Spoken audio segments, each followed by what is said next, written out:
So, Coach, ready ka na ba for hard questions? Uy, Honest and hard questions. oh, sure. Ito, mga hard questions, mga bagay na kailangan ng Hindi naman ako takot sumagot ng makokontra ng iba kasi yung mga sagot ko, walang basihan to in terms, kasi hindi ako naniniwala based on study, no? Based on research. Ako, ang isasagot ko lang based on how I have lived this in my life. This is true about me, may not true about people, but I'm okay because this is what's going on in me and I'm not afraid to show this to everyone. It's okay, you bash me. Simply because this is my truth. And I'm not sorry about my truth.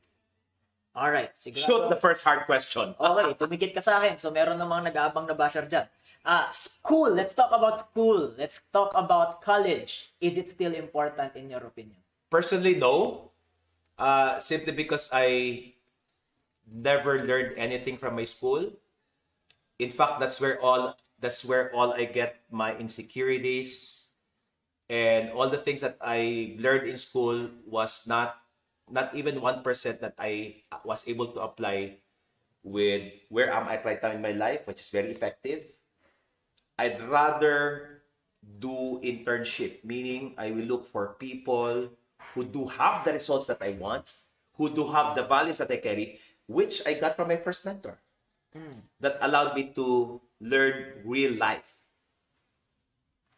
operation, real life success, then starting to experiment my own. Okay? Again, when we say school, it's traditional, no? Because I took commerce, management, marketing. Eh, mga nagtuturo naman sa akin doon, never naman nagkaroon ng sariling business, di ba? It's a business school, no? BSBA. Tapos yung mga teacher got it from books, no? I respect them, I love them, except that whatever they're teaching, they got it from books, and these books were printed by what? 60s, 70s? It's no longer applicable today. So, for me, if I force myself go into traditional schools, and this is what I will learn, I'm just wasting my time, energy, and money, and it's not gonna bring me to a better life. In fact, it will just push me to live a life that is mediocre, okay? Live a life that will be so afraid to take risks because school teaches us what? Not to take risks. Take calculated. For me, it's all about finding a mentor, okay, who will care enough to help you, to support you, live the life that you wanted, but above all, be guided with life, real learning, and it's a journey. So, 18 years old, Coach, graduated senior high school. Ano nang gagawin nila? Wow. Okay, number one, okay, be clear. Unang-una, ano ba yung gustong-gusto mong gawin? Lista mo lahat. No? Lahat, from basketball, from mathematics, to cooking, lista mo lahat. Okay? After you list down all the things that you like to do, that even if you're not paid to do this, list it down. All. Okay? Number two, lista mo rin saan ka magaling. No? Kasi mamaya gusto mong basketball, di ba? Di So, ba, guys? kumusta naman? Di ba? Di ba? Kumusta naman? So, kailangan i-match mo yung gustong-gusto mo doon sa saan ka magaling. No? Example sa akin, Mix, no? One of my top number one ultimate favorite is musical, theater. Wow!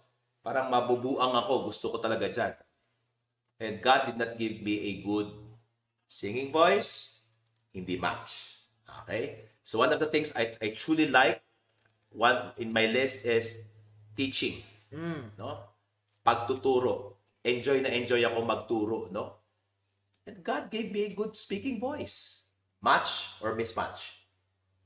Match. So, number three, find an institution, people who do have the same passion in life, the same liking, but they're very good at what they do, and yet they make it as a business.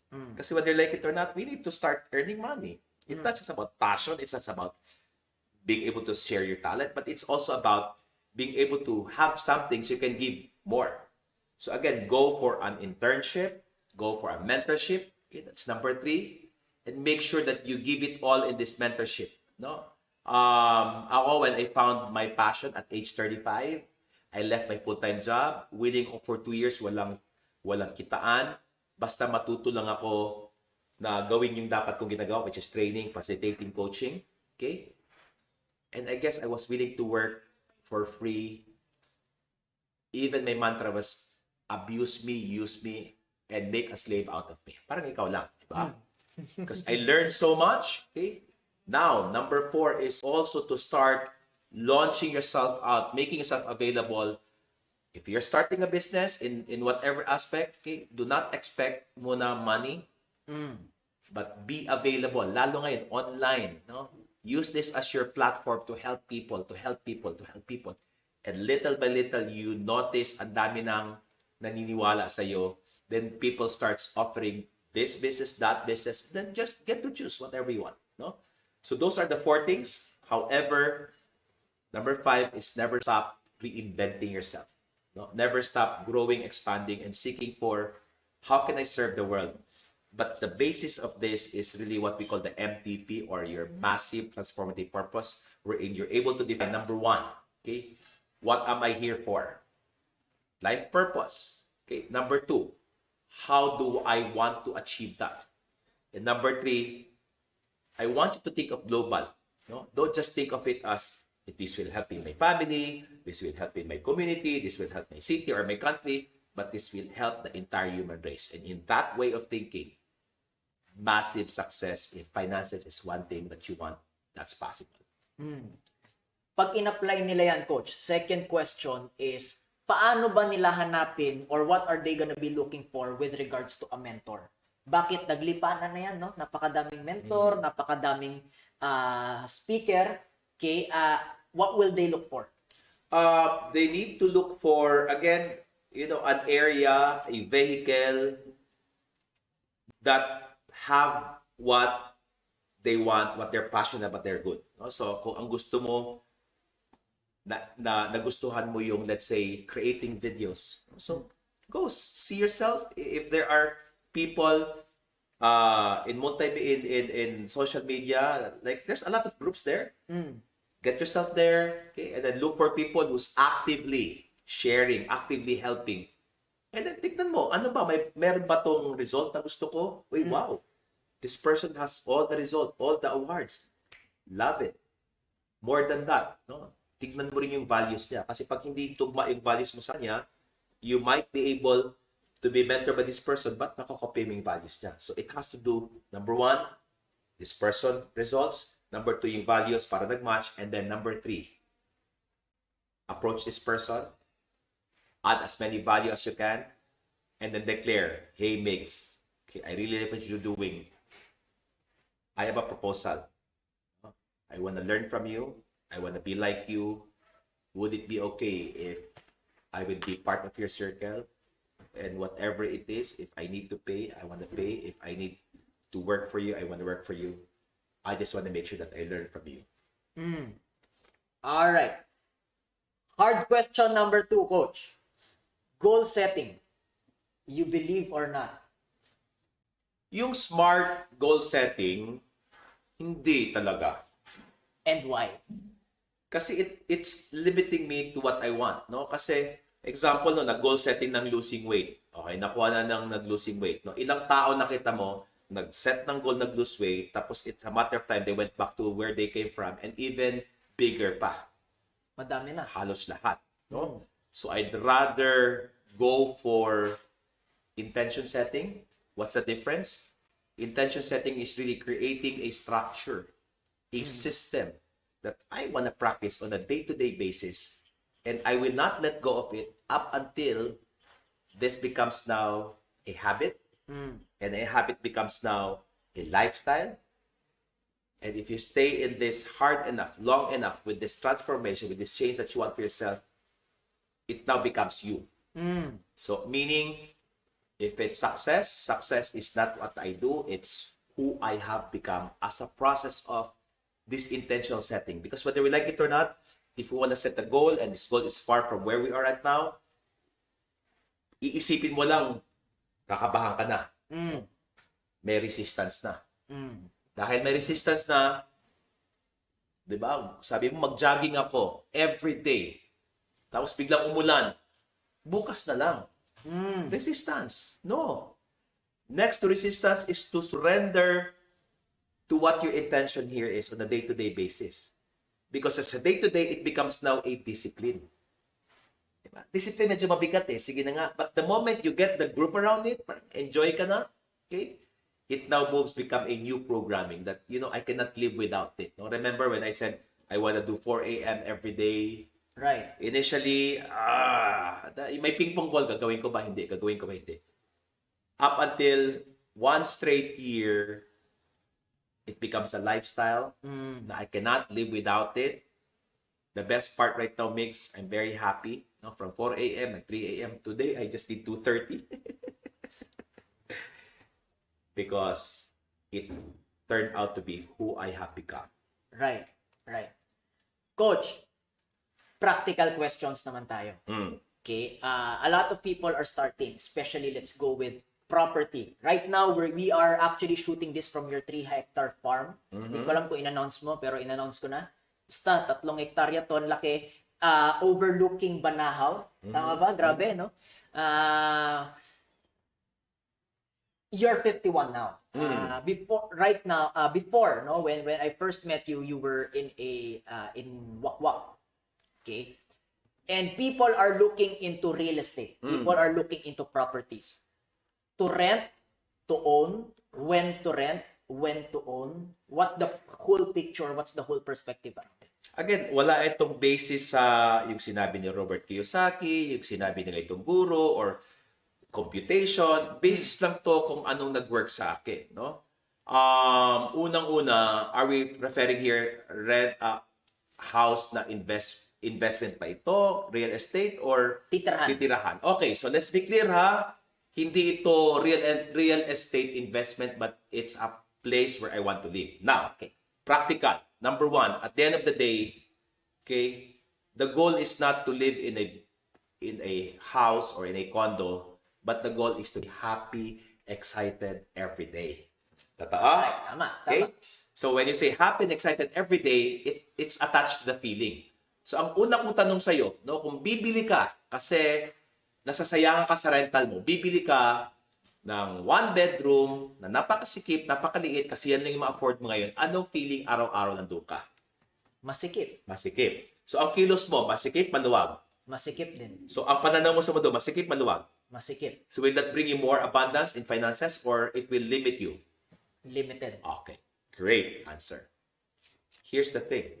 Okay, if you cannot yet afford the house that you truly love, you truly enjoy, you feel so blessed, you feel so humongously, ganda ng word, no? Financial abundant, okay? Rent a place wherein you feel so good, you feel so happy that every day you feel abundant. Okay? Then you start creating the abundance that you want. Bakit? Because we all have dream house. I don't know for you, but I have a dream house. However, people settle for what they can afford at that moment. At that moment. Yeah. No? So they found a house. It's a big house. But if I ask you, whose design is that?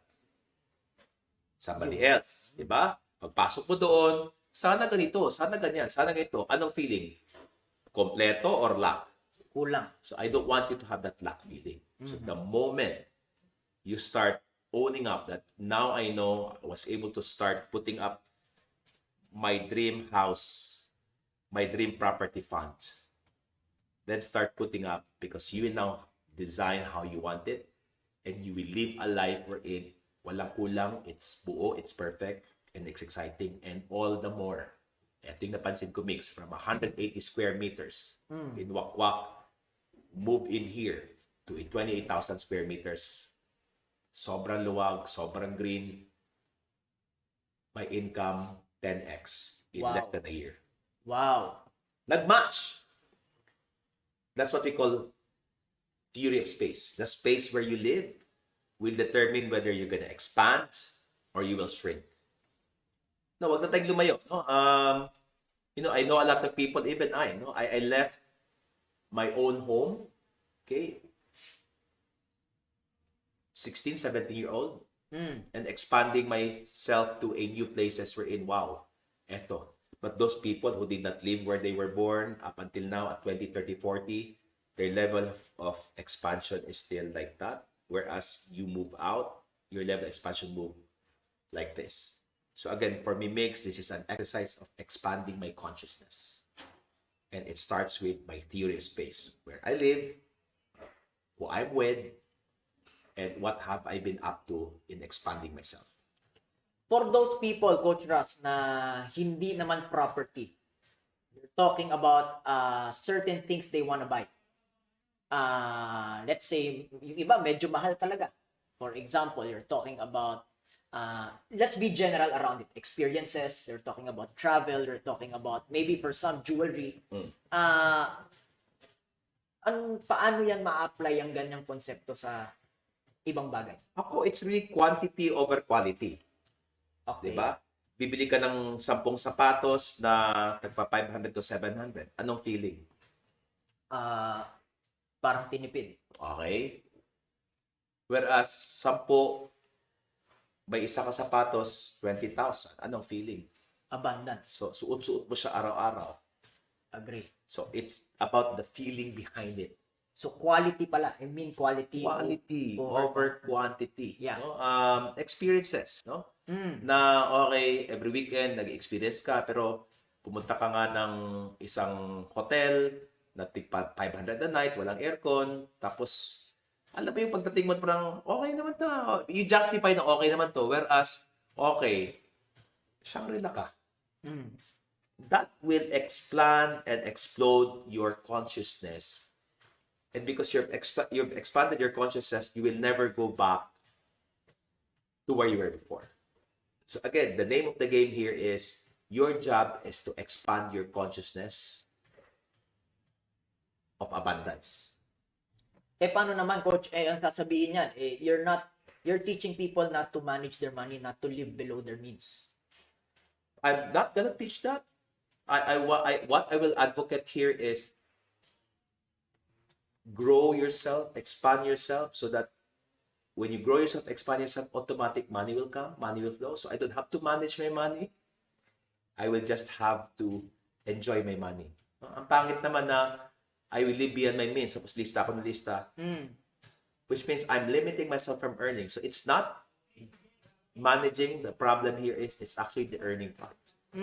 So which means if I'm earning 10 grand, I'll be contented with this kasi bakit? Ang turo sa akin, ima-manage ko lang, no? Live below my means. Hala, 30 years na akong ganito. Ganun pa rin ang buhay ko. Hindi. I'll teach you to grow yourself, to expand yourself, to be the best of who you are. Do some means and ways for your expansion, so that when you have expanded, your income will also expand. It will match. So you need not to manage your income. Sa laki ng income mo, ima-manage mo ba yan? Hindi na. Right? And it's all about still consciousness.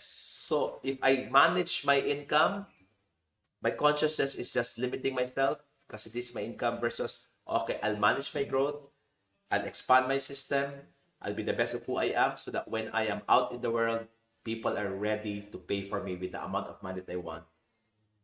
Simply enjoying it because I know I've expanded myself. And you will not go back to your original form because, again, at the end of the day, consciousness, re-engineering, consciousness expansion, abundance mindset.